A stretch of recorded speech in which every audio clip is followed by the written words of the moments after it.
Imaginez qu'en seulement 3 clics, vous aviez accès à ça. Une rencontre éphémère avec un parfait inconnu qui se trouve à l'autre bout de la planète. Intéressant, non? Maintenant, imaginez qu'en seulement 3 clics, une jeune fille âgée de 11 ans a accès à ça. Un prédateur sexuel à la recherche d'une proie qui n'a de limite que sa morale inexistante et qui compte bien franchir les barrières du virtuel pour assouvir ses pulsions de détraquer. En réalité, pas besoin de l'imaginer, cette situation s'est réellement produite et si Omegle a fermé ses portes il y a maintenant quelques temps, c'est parce que ce genre de drame a eu lieu, malheureusement, bien plus d'une fois.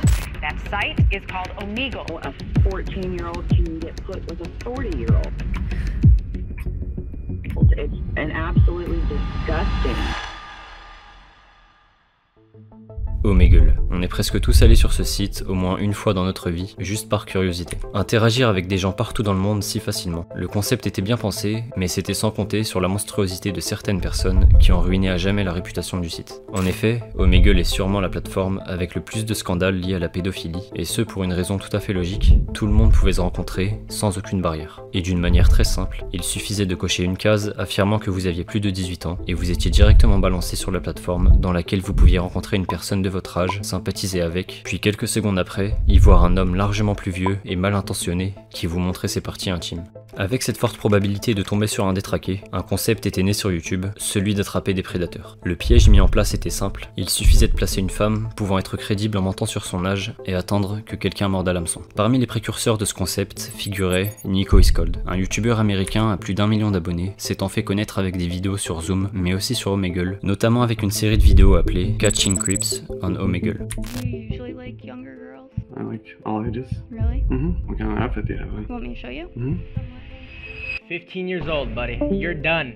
Voyant l'énorme succès du premier épisode, Nico continuera la série sur plusieurs vidéos. Il affichera des dizaines de prédateurs devant des centaines de milliers de personnes, jusqu'à ce que l'un d'entre eux se démarque des autres avec un dénouement qui allait résonner bien au-delà des vidéos du youtubeur américain. Dans le premier épisode de la série, sorti le 5 juin 2023, Nico avait eu une interaction avec un certain Mike, un père de famille qui ne semblait pas être dérangé à l'idée de séduire une adolescente de 16 ans et de lui demander de se dénuder. You are adorable. Do you have any kids? Yeah, what? He's 16. I'm Yeah. 16. Oh, I love that. What's your name? My name's Ashley. Are you freaky? Yeah, I'm into lots of things. I have a question. Would you stand up for me and take your sweats? Actually, yes. Who are you here to meet today, buddy? He skipped instantly. Malgré le fait que cela puisse être choquant à vos yeux, sachez que l'extrait que vous venez de voir est vraiment banal parmi les dizaines d'autres qui lui succèdent dans les vidéos. En réalité, le vrai problème débutera dans le deuxième épisode, sorti seulement 10 jours après, le 16 juin 2023. Hey, I remember you. I remember you from being on here. What are you doing? Do you remember me? No. Yeah, buddy, you're done again. Fucking guy, bro. Encore ce même prédateur, une deuxième fois, et en à peine 2 semaines. On comprenait facilement que cet homme passait régulièrement sur Omegle à la recherche de jeunes filles, au point où il en avait oublié qu'il s'était fait piéger par cette même personne quelques jours auparavant. On apprendra même dans les commentaires que plein d'autres mineurs avaient eu des interactions avec lui, dans lesquelles il leur demandait la couleur de leurs sous-vêtements et d'autres choses obscènes. Une d'entre elles nous apportera même son âge, l'homme en question avait 53 ans. Le pire dans tout ça, c'est que malgré s'être fait afficher, il avait décidé de continuer et de ne pas s'en soucier. Sauf que cette fois-ci, et malheureusement pour lui, les choses allaient prendre une tournure très différente. Un mois plus tard, quelques semaines après la deuxième interaction avec Mike, Nico reçoit un DM sur Instagram. Un message d'une personne étroitement liée à Mike, c'était son fils de 16 ans. Dans le message, le fils de Mike, qui s'appelle en réalité Matt, explique que tout son entourage est tombé sur les vidéos du youtubeur. Il ajoute que sa belle-mère et son père sont actuellement en plein divorce à cause de ça, que ça se passe plutôt mal pour lui et qu'il a du mal à retourner à l'école car certains de ses camarades sont au courant de l'histoire. Pour prouver la véracité de ses propos, il enverra une photo sur laquelle on le voit à côté de son père, qui était bel et bien le prédateur, surnommé Mike. Les choses ne s'arrêteront pas à ce message. Nico explique dans une vidéo qu'il a reçu un second DM d'une autre personne proche de Mike, et cette fois-ci, c'était un de ses cousins éloignés. Another Instagram account DMs me and says, "Hey Nico, the guy that you guys caught twice in your Omegle videos is quite literally my second cousin. We are so disgusted and want to do something about this, so any help you can provide, any additional information would be great."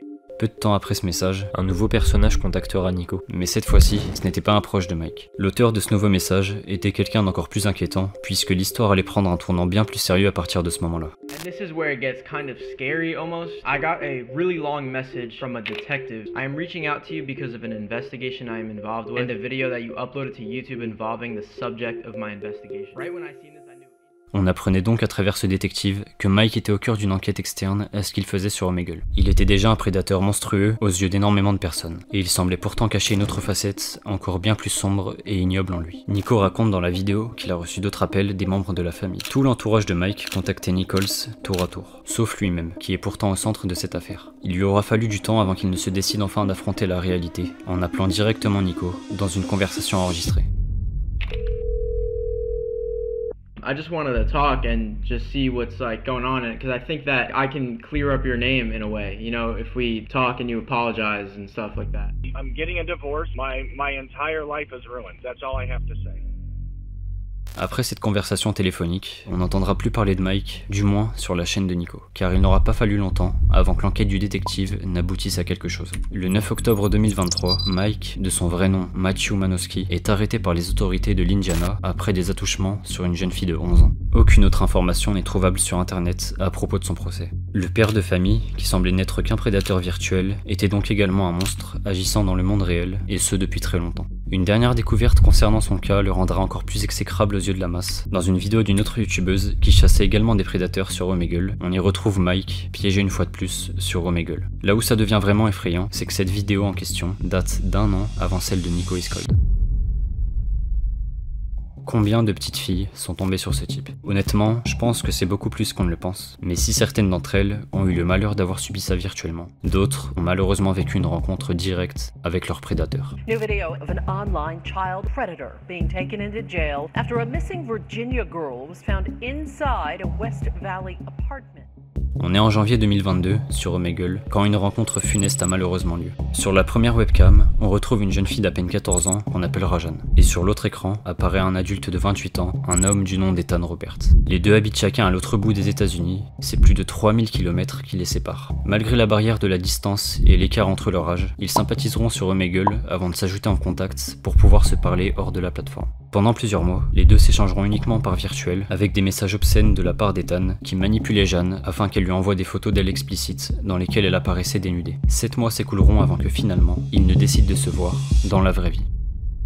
En août 2022, Ethan décide de prendre le car et de traverser les États-Unis afin de retrouver l'adolescente. Arrivés sur place, les deux se rencontrent enfin et c'est à ce moment-là que les réelles intentions d'Ethan se clarifient. Il décide de kidnapper Jeanne afin de faire le trajet retour et la ramener directement dans son appartement à l'autre bout du pays. Cette dernière l'avait enfin compris, c'était pas un ami qu'elle avait rencontré, mais un prédateur qui avait enfin mis la main sur sa proie. Une fois arrivé chez lui, Ethan forcera Jeanne à s'impliquer dans une pornographie infantile en la prenant en photo pour ensuite revendre les images à d'autres prédateurs sur Omegle. Les parents de la fille avaient contacté les autorités dès les premiers jours de sa disparition et avaient placardé des affiches d'elle dans tout le secteur. Ce qu'ils ne savaient pas, c'est que leur fille était bien trop loin pour que quiconque ne la reconnaisse. Et comment retrouver quelqu'un qui a été emmené à des milliers de kilomètres? Il y avait assez peu d'espoir de la retrouver rapidement. Mais Jeanne avait eu une idée excellente lors de sa rencontre avec Ethan. Une idée qui lui aura peut-être sauvé la vie. Celle d'embarquer avec elle sa Nintendo Switch. C'est en se connectant à YouTube depuis sa console qu'une notification avait informé ses amis qu'elle était en ligne. Après avoir été mis au courant de ces informations, le FBI a pu remonter la piste à travers les données de son compte. Et c'est au bout du 11e jour qu'elle a enfin été retrouvée,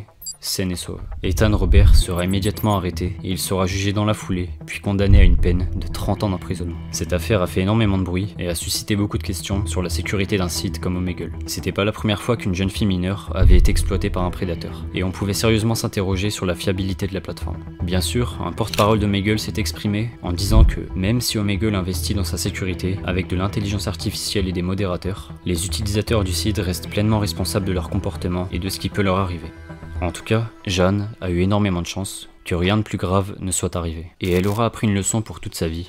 Ne jamais faire confiance à un inconnu.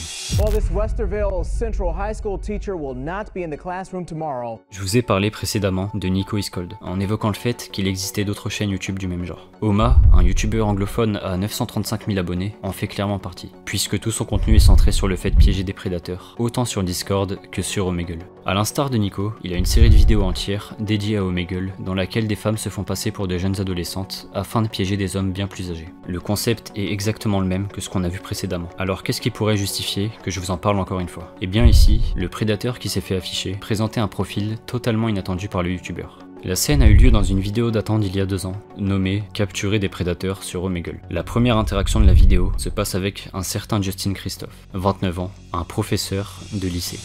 How are you? I'm good. How are you? Doing good. I'm 32. How old are you? I'm 15, if that's okay with you. You ever been with an older guy? Not really. So, what are some of your turn-ons? Probably hands. I really like hands. Really?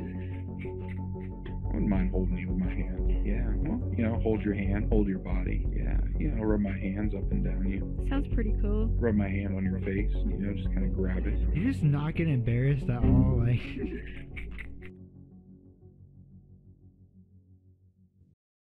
Christophe s'était déconnecté à la fin, pensant pouvoir échapper à son destin. Mais il était déjà trop tard, il avait été enregistré, et la vidéo allait comptabiliser plus d'1 million de vues très rapidement. Et avec une telle exposition, on ne pouvait que s'en douter, des élèves du lycée allaient tomber sur la vidéo, et l'histoire allait vite se propager dans tout l'établissement.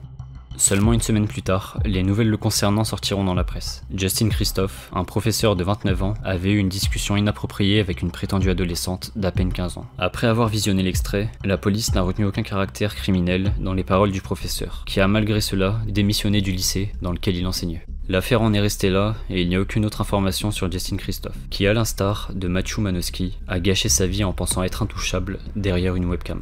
Westerville Central High School educator and coach Justin Christophe has resigned. He faced accusations of having an inappropriate conversation with a girl who claimed to be underage.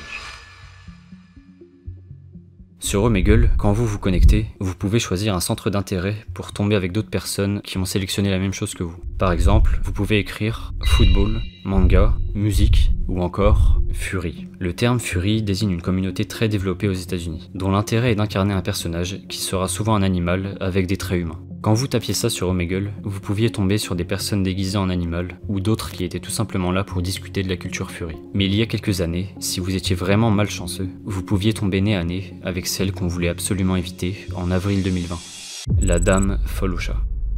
Tout a commencé par un post sur Reddit d'un utilisateur expliquant que son ami était sur Omegle et que sous le tag Fury, elle y avait rencontré une fille qui montrait à sa webcam des chats qu'elle avait tués, brûlés et écorchés. Une photo sous le post montre la fille en train de tenir dans sa main la tête d'un chat dont la peau avait été totalement dépiotée. Sous le même post, d'autres témoigneront en disant être tombés sur la même personne qui leur montrait cette fois-ci des squelettes de chats. L'horreur ne se limitait même pas à Omegle, la Fallosha avait ouvert un compte TikTok sur lequel elle s'amusait à narguer les gens qui voulaient la retrouver pour la signaler aux autorités. Elle y avait notamment posté un TikTok où elle avait écrit « Bonne chasse », car jusqu'à présent, elle n'avait jamais montré sa tête et personne ne savait réellement où elle vivait. Elle continuera donc de poster sur TikTok, en annonçant par exemple qu'elle allait recevoir 2 chatons de la part d'un ami. Elle annonçait également les horaires pendant lesquels elle se connectait sur Omegle, avec un planning complet pour ceux qui voulaient la retrouver en train de faire des atrocités à des chats. En clair, elle se pensait réellement introuvable et continuait son spectacle régulièrement sur Omegle, tout en s'amusant des gens qui la traquaient sur internet, qu'elle avait bien heureusement beaucoup trop sous-estimé.